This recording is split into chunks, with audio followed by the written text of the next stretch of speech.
Why? Have you ever A worked lot. with somebody who was clearly intelligent, hardworking, experienced, and still got ignored in meetings? Meanwhile, another person with less experience somehow gets attention, influence, and opportunities. A lot of times it comes down to communication, not intelligence.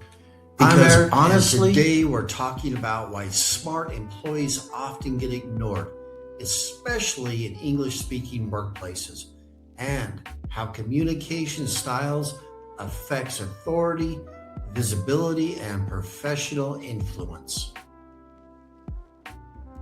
Being intelligent is not always enough.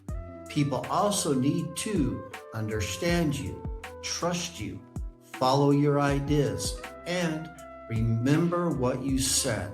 And communication plays a huge role in that.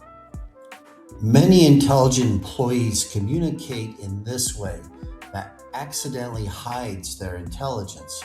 For example, over explaining, rambling, speaking too softly, hesitating, apologizing constantly, sounding unsure, and adding too much detail. And ironically, the smarter the person is, the more likely they are to be overcomplicating their communication, especially in English. This is important. Meetings usually reward clarity, not complexity. The people who stand out are often the people who explain ideas quickly, sound calm, get to the point, speak with structure, communicate confidently. That does not mean they are more intelligent. It means their communication is easier to follow. And honestly, people trust clarity. A very common habit. Intelligent employees try to explain every detail, every possibility, every explanation, every risk, every background detail. Meanwhile, strong communicators often say, here's the problem, here's the solution, here's what I recommend. This is short, clear, organized. That style creates authority.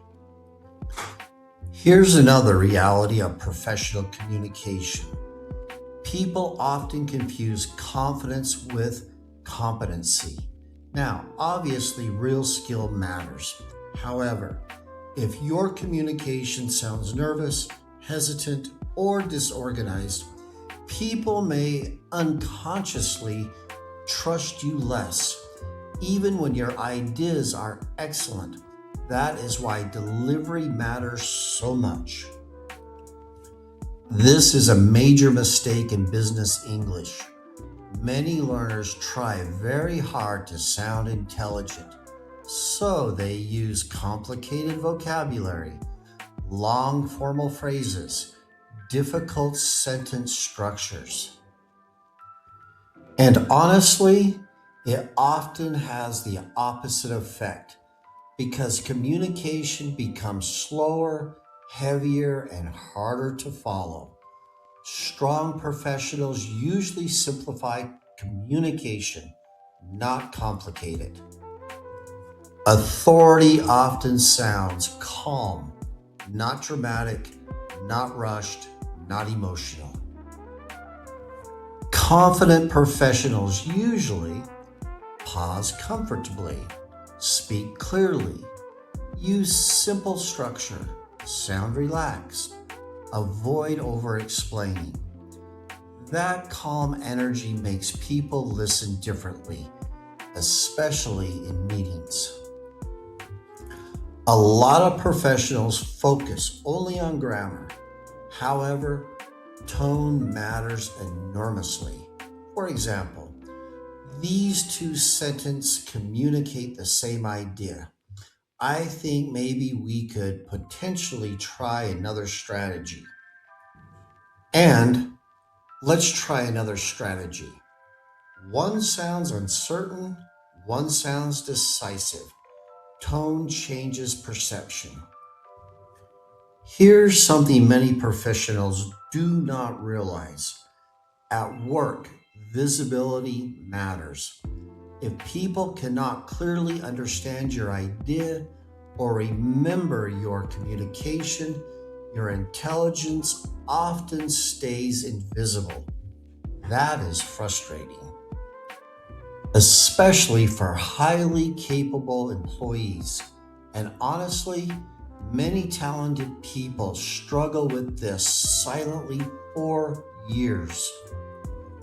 The goal is not to become louder or more aggressive or pretending to be someone else.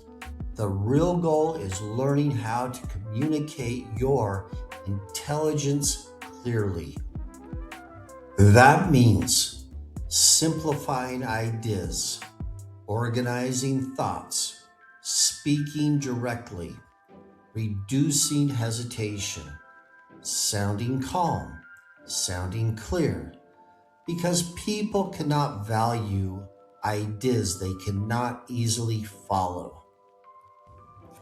So if you feel like people sometimes overlook your ideas, it does not automatically mean you're not intelligent. Sometimes the real problem is the communication structure. And honestly, that is the good news. Because communication can improve surprisingly fast.